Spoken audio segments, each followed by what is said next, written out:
Just the rage, just revenge. Damn, no one is on my side. Just hatred, just damage. Damn, I feel I'm breaking down. You'll never learn what it's about. You'll see that I'm no victim now. I'm on the edge, I'm looking out. I am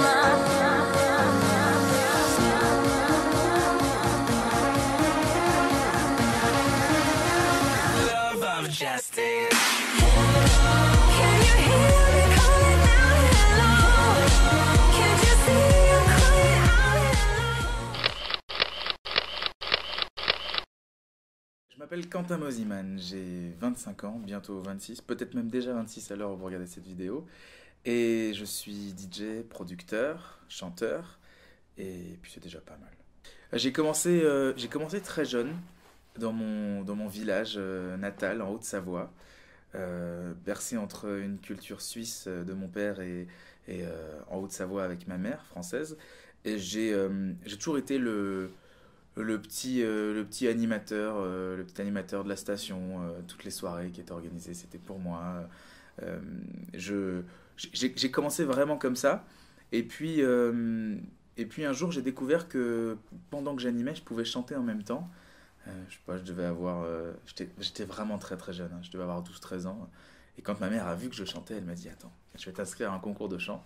J'ai fait plusieurs concours de chant en Haute-Savoie, et puis ça a bien fonctionné, j'en ai gagné un ou deux. J'ai rencontré des gens de Paris, je vous fais une version courte, hein. J'ai rencontré un manager canadien à l'époque qui m'a présenté François Bernem et Christophe Pillot, qui ont été à cette époque les vecteurs de mon avenir et qui ont été mes papaziques, comme je les ai appelés, et qui le sont aujourd'hui un petit peu encore dans d'autres domaines, mais c'est comme ça que j'ai commencé. J'ai déménagé sur la Côte d'Azur, où j'ai rencontré John Revox et Christian Sims, avec qui j'ai produit de la musique électronique. J'avais envie d'essayer un petit peu tout. Ça a bien fonctionné. Et puis, on a eu la chance de s'exporter du côté de l'Espagne, où on mixait au Pacha à Ibiza, dans la petite salle, la petite funky room, un petit peu underground. Et ce jour-là, c'est un peu le point de départ finalement de tout. Il y a un casteur sauvage, comme on les appelle dans le métier, et qui s'est dit: ah, c'est super, un DJ qui chante, on n'a jamais vu ça. Je m'occupe des castings de la Starac, est-ce que ça te brancherait de le faire? À l'époque, j'étais très jeune con, genre attendez, c'est de la merde.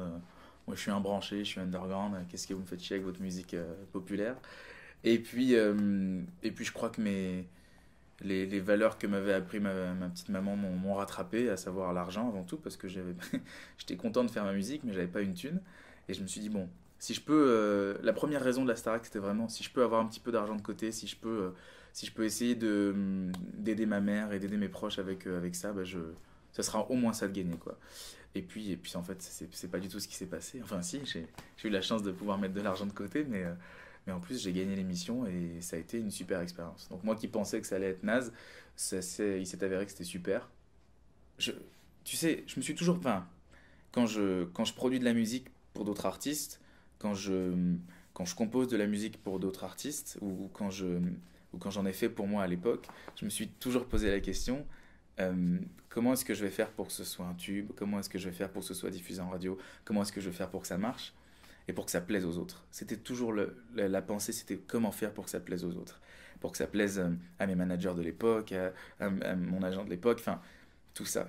Et aujourd'hui, avec le recul, presque 6 ans après, je me suis posé la question, égoïste, comment est-ce que je vais faire pour que ça me plaise?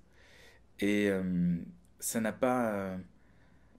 cet album n'a pas pour but de plaire aux gens. Enfin, c'est triste que je dis finalement, mais il a pas pour but de faire un tube, de faire un carton total. Il a pour but d'être honnête, et que les gens qui me rencontrent aujourd'hui, qui me retrouvent aujourd'hui, se disent d'accord, Mosiman, c'est ça. On peut ne pas aimer, on peut aimer. Et si les gens aiment, j'en serais ravi, et tant mieux, et c'est génial. Et je les encourage, et s'ils veulent venir me voir tous les week-ends ou m'écouter tous les samedis soirs sur Fun, c'est avec plaisir. Mais aujourd'hui, à 25 ans, ma vie, c'est ça. Pourquoi 8 pourquoi 8 et pas 7? Parce que je pense on a tous un péché un peu inavoué ou un truc qu'on n'ose pas assumer ou peut-être quelque chose dont les gens nous rendent coupables sans qu'on en soit responsable. Moi, c'est ce thème-là que j'ai pris. Le huitième péché capital s'appelle Stella Academiae, qui veut dire, effectivement, vu que tu parles très bien latin, Stella Academy A? Academiae. Non. Non, non. Non, moi non plus je savais pas, t'inquiète. Il a fallu que je cherche. Non, ça veut dire Star Academy, évidemment. Ah, d'accord. Et donc c'est une chanson où tout ce qu'on vient de se dire en interview depuis 30 minutes, et ben, c'est un petit peu résumé dans cette chanson. En gros, j'assume, j'ai adoré, mais maintenant on passe à autre chose. Et, euh, et je pense on a tous un péché un petit peu inavoué, on a tous un truc, je sais pas, alors, qui sont pas dans les péchés, hein, que ce soit autre que la gourmandise, que la luxure, un vice, c'est exactement ça. Je me suis, pour cet album, je me suis enfermé. Je me suis enfermé dans mon studio et, et j'ai un peu joué au geek pour le coup là. J'ai voulu, tu sais, un petit peu comme font les jeunes producteurs d'électro au début. Aujourd'hui, ils se disent, je veux tout faire tout seul, je veux me battre tout seul. Alors j'ai pas tout fait tout seul parce que je pense qu'on avait besoin d'inspiration et besoin d'autres personnes pour évoluer. Euh, la majorité des textes sont écrits par Maud Brooke, que j'aime énormément. Et puis j'ai travaillé avec Thierry F, qui ne travaille que dans la pop en général, et qui là s'est essayé à l'exercice de me supporter déjà en studio, parce que j'ai toujours 30 000 idées à la seconde, et j'arrive toujours avec 12 synthés, 10 000 plugs différents. J'ai dit, tiens, regarde, t'as vu ce son? Et ça se transforme tout doucement en tutoriel presque pour découvrir des sons. Et, euh, et puis j'ai travaillé sans relâche pendant un mois, ouais. Mais non-stop. You just wanna live, you just wanna live, you just wanna live, you just wanna live, you just wanna live, you just wanna live.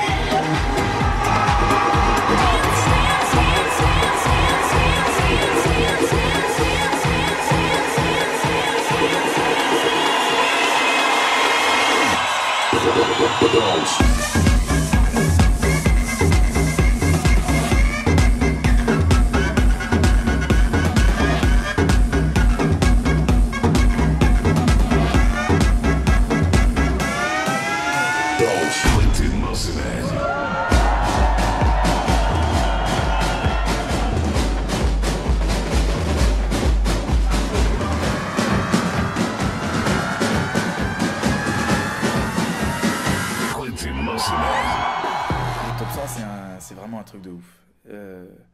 On est 6 Français classés dans le classement mondial. Et d'être cinquième, enfin quatrième. Cinquième, c'est l'année dernière. Tu sais, j'ai encore du mal à le digérer. C'est ouf. C'est ouf parce qu'on se bat chaque année, parce on se bat à chaque fois un peu plus pour mériter notre place et que c'est un combat de tous les jours et les gens le savent. De la Starac au top 100, il y a un pas de géant. Toutes les interviews que je fais, à chaque fois, on me compare dans la pop à Olivia Ruiz. On me dit, tu vois, t'es un petit peu Olivia Ruiz de l'électro et tout. Alors ça me touche, je suis très heureux, hein, mais Olivia, elle s'est battue pendant 10 ans quoi, pour avoir sa place aujourd'hui et être où elle en est. Ça fait pas 5 ans que vraiment je me bats pour ça et je suis heureux. Je vois que tout ce qu'on fait, ça marche et tous les efforts qu'on fait paient. Et tant mieux, mais il faut se battre encore plus. Il faut y rester maintenant. L'année 2014, elle est méga chargée. Il y a plein de trucs qui vont se passer. Il y a un titre que je viens de signer. Je suis très heureux. Je viens de signer un titre dans le label je pense, un des modèles pour tous les DJ. Il s'appelle Tiesto. Son label s'appelle Black Hole. Et je viens de signer un titre qui s'appelle Dracarys. Dracarys qui est un hommage à Khaleesi dans Game of Thrones. Tu connais Khaleesi? Ouais, j'adore. Eh bon, j'ai pas trop envie d'en dire parce que je me dis, si ceux qui n'ont pas regardé alors, pour ceux qui n'ont pas regardé encore Game of Thrones et qui vont le regarder, n'écoutez pas ce que je vais dire. Mais il y a une scène où elle achète des esclaves. Et il y a un dragon au-dessus. Et quand elle veut que son dragon crache du feu et tue les gens, elle dit Dracarys. Et donc j'ai pris ce sample et j'ai fait un titre avec, qui est signé chez Black Hole. Et il y en a un qui sort avec un titre qui sort avec Pete Dazouk, un de mes modèles en tant que DJ portugais, une des stars portugaises, qui s'appelle Intensa. Je viens de terminer un titre avec John Revox qui s'appelle International, qui sera bientôt disponible. Qu'est-ce que j'oublie et qu'est-ce qu'il faut bien que je dise pour pas me faire taper sur les doigts? Il y a la toute nouvelle compile Fun Radio, la compile Party Fun, qui sortira avec plein de titres en exclusivité dedans. Et puis il y a toujours plein de choses tous les samedis soirs sur Fun Radio de 20h à minuit. Ça fait quelques jours qu'on a appris qu'on était vraiment numéro 1, et j'insiste sur vraiment numéro 1, parce que c'est toujours pareil, à chaque fois que des chiffres tombent, toutes les radios sont toutes numéro 1, tu sais. Et quand tu regardes les chiffres, tu dis ah ouais, on est vraiment numéro 1. Et moi j'attendais d'avoir les chiffres entre les mains pour me dire attends, si ça se trouve, c'est peut-être vraiment les autres qui sont numéro 1, parce que tout le monde dit qu'ils sont numéro 1. Et non, c'est juste un truc de ouf, parce que c'est historique, et que en quelques mois d'émission seulement, en 6 mois d'émission, et bah on a franchi, je crois, la barre des 640 000 personnes qui écoutent l'émission. Enfin, c'est ouf. Il y a plein de dates qui sont sur le site quentinmoziman.com, et puis la nouvelle tournée, elle va être... je peux pas encore en parler vraiment, mais on fait la première date, je crois, en mars, du côté du Belzik Festival en Belgique. Et on lance vraiment un truc... ça n'a jamais été fait. Ça n'a jamais été fait, les DJ ne l'ont jamais fait. À l'heure où je vous parle, je sais même pas si on va réussir à le faire. C'est affreux. Mais on a un nouveau truc qui va être complètement dingue. Et si vous voulez venir d'ailleurs, néonéciens, néonéciennes, vous êtes les bienvenus. Voilà. Et le 7 juin, évidemment, ma date parisienne préférée, ça se passera au Loft, à Paris. Alors, je vais vous chanter un petit bout de Hello, hein, comme ça, à froid. Hein, le mec qui commence à se chercher des excuses, tu sais. Si jamais il y a une fausse note, super froid. Just the rage, just revenge. Damn, no one is on my side. Just hatred, just damage. Damn, no one is on my side. Hello, can you hear me now? Hello, do you feel me now? Avec une fausse note au milieu, elle était pour vous, celle-là.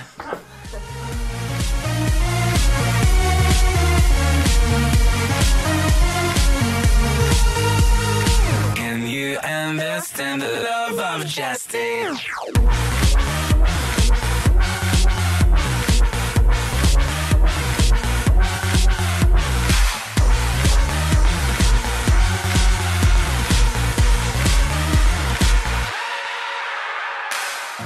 Chers néonéciens, chères néonéciennes, voici la deuxième dédicace que je fais pour vous.